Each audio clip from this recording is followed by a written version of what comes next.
إنما بعثت معلما. وقال عليه الصلاة والسلام: خيركم من تعلم القرآن وعلمه. وقال عليه الصلاة والسلام: إن العلماء ورثة الأنبياء، أو كما قال عليه الصلاة والسلام. محترم صدر اجلاس، মুআজ্জাজ হযরত উলামায়ে কেরাম, সমবেত বেরাদরান ইসলাম, বাংলাদেশের সর্বশেষ প্রান্তে বোলারহাট জামে ইসলামিয়া মাদ্রাসার আজকের এই সালানা জলসায় আপনাদের অত্র এলাকার অসংখ্য মানুষের মধ্য থেকে বাছাই করে নির্বাচিত করে আল্লাহ পাক এই জান্নাতের বাগানের জন্য আপনাদেরকে কবুল করেছেন। এই জন্য সকলেই শুকরিয়া আদায় করে বলি আলহামদুলিল্লাহ। আর একটু জোরে আওয়াজ করে বলি আলহামদুলিল্লাহ। আপনাদের এখানে অনেক লোকজন, চতুর্দিকে যতটুকু মাইকের আওয়াজ শোনা যাচ্ছে, এর ভিতরে অনেক লোক আছে যারা মাইকের আওয়াজ শুনবে কিন্তু মাহফিলে আসতে পারবে না। এমন লোক আছে তো? আবার যদি আমি এখানে তালাশ করি, এমন লোকও হয়তো পাওয়া যাবে 2-4-5 কিলোমিটার দূর থেকে আসছে। আছে কিনা? হ্যাঁ, মাইকের আওয়াজ শুনতেছে, মাহফিলে আসতে পারলো না, 5 কিলোমিটার দূর থেকে আসলো কিভাবে? এখন যেখানে বসেছেন এই জায়গাটা জান্নাতের বাগান। জান্নাতের বাগান খুব দামি না? দামি জায়গায় কোনো ব্যক্তি যাইতে হইলে আলাদা করে টিকিট লাগে। জান্নাতের বাগানে আপনারা যারা এসেছেন, আপনাদেরও আল্লাহ পাক টিকিট দিয়েছেন। যারা টিকিট পাই নাই তারা মাইকের আওয়াজ শোনার পরও আসতে পারে নাই। যারা টিকিট পাইছে 5 কিলোমিটার দূর থেকেও আসছে। আমার বন্ধুগণ, অত্যন্ত দামি জায়গায় বসেছেন, সেই হিসাবে আপনারা সকলেই দামি। আমাদের দেশের দামি মানুষকে পুলিশে পাহারা দেয়। জান্নাতের বাগানে যারা এসেছেন আপনারা এত দামি, আপনাদের চতুর্দিকে ফেরেশতাদের পাহারা, চতুর্দিকে বেষ্টনী দিয়ে ফেরেশতারা বসেছেন। আমার রাসূল বলেছেন, বেশি দামি মানুষ যদি হয় তাহলে বেশি দামি মানুষকে কিন্তু শুধু মাটির থেকে পাহারা দিলে হয় না, উপরেই তো পাহারা দেওয়া লাগে। আমাদের দেশের প্রেসিডেন্ট, প্রধানমন্ত্রী গণভবন, বঙ্গভবনের কাছে গেলে আপনারা দেখতেন যে বাউন্ডারির উপরে টঙ্গের মতো উপরে ঘর বানানো আছে, এখানে পুলিশ। আপনাদের বোলারহাট, চাপাই নবাবগঞ্জে কোথাও যদি প্রেসিডেন্ট, প্রধানমন্ত্রী কোনো সময় আসতো, আশেপাশের বিল্ডিং এর ছাদ থাকলে সেই ছাদের উপরও পুলিশ। যদি ছাদ না থাকে, বাঁশ দিয়ে টাওয়ার বানিয়ে সেটার উপরও পুলিশ। দামি মানুষকে উপরেই তো পাহারা দেওয়া লাগে। আপনারা যারা এখানে এসেছেন, আপনারা এত দামি, একজন ফেরেশতার কাঁধে আরেকজন বসে জমিন থেকে আসমান পর্যন্ত পাহারা। সেই বেষ্টনীর ভিতরে আছেন এখন, খুশি না বেজার? যে আমার বন্ধুগণ, কথাবার্তা কয়েকটা কথা বলবো, কয়েকটা কথা অত্যন্ত সংক্ষিপ্ত সময়ের ভিতরে। আজকের থেকে প্রায় 30 থেকে 35 বছর আগে আপনাদের বোলারহাটে এসেছিলাম। তখন ছিলাম নওজোয়ান, এখন তো বয়স হয়েছে। দীর্ঘ বয়সে আমার জামাল ভাই অত্যন্ত মহব্বতের মানুষ। প্রায় প্রতি বছরই তিনি যোগাযোগ করেছেন, কিন্তু সময় দিতে পারি না। আজকে আপনাদের এখানে সকালবেলা রওনা হয়ে বাই রোডে এসেছে। কথাবার্তা হবে সংক্ষেপ, কিন্তু কথাগুলি আপনারা একটু মন দিয়ে শুনতে হবে।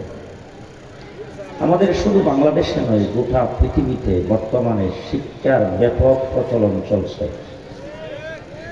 আগে আমরা যখন ছোট ছিলাম তখন ছিল শুধুমাত্র প্রাইমারি স্কুল। এখন কেজি, কিন্ডারগার্টেন, নতুন কুড়ি বিদ্যালয়, ইংলিশ মিডিয়াম, কি বলেন, শিক্ষার উপায় উপকরণ বাড়ছে না কমছে? শিক্ষার প্রচার প্রসার বাড়ছে না কমছে? অল পৃথিবী শিক্ষার প্রতিযোগিতা শুরু করেছেন। আমার ভাইরা, একটা প্রচলন আমাদের দেশে আছে, শিক্ষা জাতির মেরুদণ্ড। আপনি যত শিক্ষা প্রতিষ্ঠান, শুধু আমাদের বাংলাদেশে নয়, গোটা পৃথিবীর সমস্ত শিক্ষা প্রতিষ্ঠান হলো পার্ট টাইম। খুব ভালো করে শুনবেন, যত শিক্ষা প্রতিষ্ঠান দেখবেন সমস্ত শিক্ষা প্রতিষ্ঠান পার্ট টাইম, সরকারি হোক বেসরকারি হোক। ক্লাস টাইমে শুরু, ক্লাস টাইম শেষ হইলে বিদায়। যে কথা বলবেন ঠিক কিনা বলেন? কেজি বলেন, কিন্ডারগার্টেন বলেন, প্রাইমারি বলেন, হাই স্কুল বলেন, নতুন করি বিদ্যালয় বলেন, ইংলিশ মিডিয়াম বলেন, যত ধরনের আধুনিক শিক্ষা ব্যবস্থা চালু হয়েছে সবগুলো পার্ট টাইম। ক্লাস টাইমে শুরু হয়, ক্লাস টাইম শুরু হইলে শেষ হইলে বিদায়। ঠিক কিনা বলেন? ঠিক কিনা বলেন? একমাত্র শুধুমাত্র কেবলমাত্র কওমি মাদ্রাসা উস্তাদ ছাত্রদের পেছনে 24 ঘন্টা সময় দেয়, রাত্রেও ছুটি নাই। কথা স্পষ্ট ভাষায় বলবেন, ঠিক কিনা বলেন? আপনাদের এখানে কিন্ডারগার্টেন মাগরিবের পরে ক্লাস হয়, এশার পরে হয়, ফজরের আগে হয়। আমার কওমি মাদ্রাসা জি 24 ঘন্টা 24 ঘন্টা উস্তাদ ছাত্রদের পেছনে যদি মেহনত করে থাকে, শুধুমাত্র কেবলমাত্র একই মাত্র শিক্ষা প্রতিষ্ঠান, তার নাম কওমি মাদ্রাসা। কওমি মাদ্রাসা মানুষ গড়ার কারখানা। জি, মানুষ গড়ার কারখানা। আমরা মানুষকে মানুষ বানাই, চোর ডাকাত বানাই না। আমরা সমাজে কাউয়া কাদের তৈরি করি না। আমরা বেগম পাড়ায় বাড়ি করার লোক তৈরি করি না। আমরা সুইস ব্যাংকে অ্যাকাউন্ট করার লোক তৈরি করি না। আমরা দেশের সম্পদকে লুণ্ঠন করে পাচার করার লোক তৈরি করি না। আমরা দেশপ্রেমিক মানুষ বানাই। ঠিক কিনা বলেন? ঠিক কিনা বলেন? কওমি মাদ্রাসা 24 ঘন্টা উস্তাদ ছাত্রদের পেছনে মেহনত করে। আপনি রাত্রে যাবেন, দিনে যাবেন, সকালে যাবেন, বিকালে যাবেন, গেলে দেখবেন ছাত্রের সঙ্গে উস্তাদ আছে, পড়তেছে। গেলাম এক মাদ্রাসায় 10টার সময় যায়, সকাল 10টার দিকে যায় মাদ্রাসায় পড়ছি। গাড়ির থেকে নামলাম, দেখি পুষ্করিণীতে ছাত্ররা গোসল করতেছে। 2 জন উস্তাদ পুষ্করিণীর গাটলার উপরে বেত নিয়ে খাড়া। একজনকে ডাক দিয়ে জিজ্ঞেস করলাম, বাবা আপনি এখানে দাঁড়ায় কি করেন? বলে, হুজুর হেফজখানার ছাত্ররা গোসল করতে নামছে, এখন আমি যদি না থাকি তাহলে দুষ্টামি করবে, তো এই জন্য হুজুর 15 মিনিট টাইম গোসল করে নিয়ে যেতে আসছি। বের করেন আরেকটা শিক্ষা প্রতিষ্ঠান। জি, ক্লাস টাইমের পরে ছাত্র যেই হোক না কেন, কেজিতে হোক, কিন্ডারগার্টেন হোক, প্রাইমারি হোক, হাই স্কুল হোক, কলেজ হোক, ক্লাস টাইমের পরে ছাত্র বের হয়ে ফেসবুক দেখলো, মোবাইল দেখলো, সিনেমা দেখলো, টেলিভিশনের সামনে থাকলো, নাকি কোনো হোটেলে গেল, না পার্কে গেল, সেটা দেখার দায়িত্ব কারো নাই। ঠিক না ঠিক? আমার কওমি মাদ্রাসার ছাত্রদের এস্তেঞ্জা পর্যন্ত উস্তাদের নেগড়ে নিতে হয়, গোসল উস্তাদের নেগড়ে নিতে হয়, উযু উস্তাদের নেগড়ে নিতে হয়, ঘুম উস্তাদের নেগড়ে নিতে হয়, খানা উস্তাদের নেগড়ে নিতে হয়। প্রত্যেকটা বিষয়ে সুন্নতের উপর আমল, হাতে কলমে বাপ কায়দা দেখে তারপরে শিক্ষা দেওয়া হয়। আমার একটা শিক্ষা প্রতিষ্ঠান আছে যে 24 ঘন্টা উস্তাদ ছাত্রদের পেছনে মেহনত করে, রাত্রেও দিনেও। জি আছে। 2 নম্বর ভালো করে বুঝেন। 2 নম্বর, যত শিক্ষা প্রতিষ্ঠান দেখবেন, KG, kindergarten, primary, high school, আপনার ছোট বাচ্চাটাকে ভর্তি করেছেন, এই বাচ্চাটার মা বাবার ইচ্ছা একটু ভালো বাড়তি শিক্ষা দিবে, ভালো তাড়াতাড়ি শিক্ষা দিবে।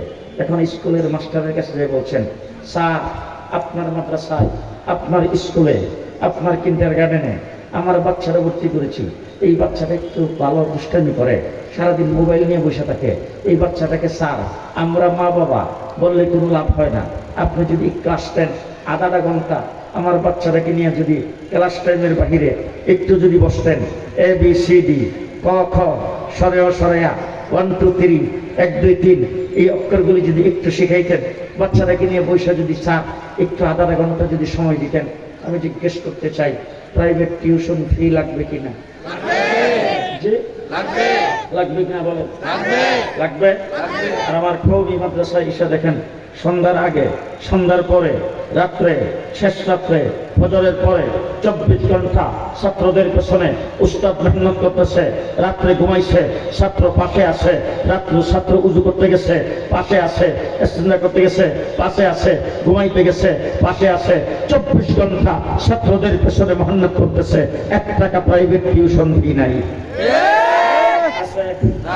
আরেকটা শিক্ষা প্রতিষ্ঠান বের করে দেখাবে আছে? আছে? নাই।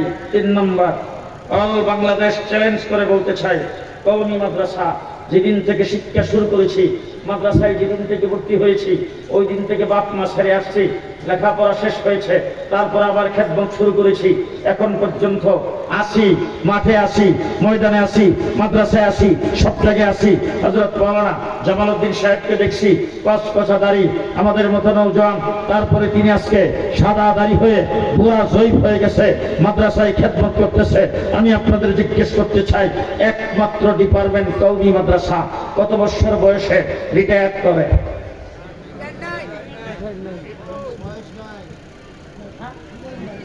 আল্লামা আহমদ শফি রহমতুল্লাহ আলাইহি 103 বছর বয়সে ইন্তেকাল করেছেন। রিটায়ার করছে কয় বছরে? হাফিজি হুজুর 86 বছর বয়সে ইন্তেকাল করেছেন। কয় বছর পরে রিটায়ার? আস্তে কথা বল। জি রিটায়ার নাই, পেনশন নাই, একটাই প্রতিষ্ঠান, তার নাম কওমি মাদ্রাসা। মৃত্যুর আগ পর্যন্ত, শেষ নিঃশ্বাস ত্যাগ করা পর্যন্ত কওমি মাদ্রাসার উস্তাদেরা ছাত্রদের পেছনে, এলেমের পেছনে, দ্বীনের পেছনে মেহনত করে। রিটায়ার নাই।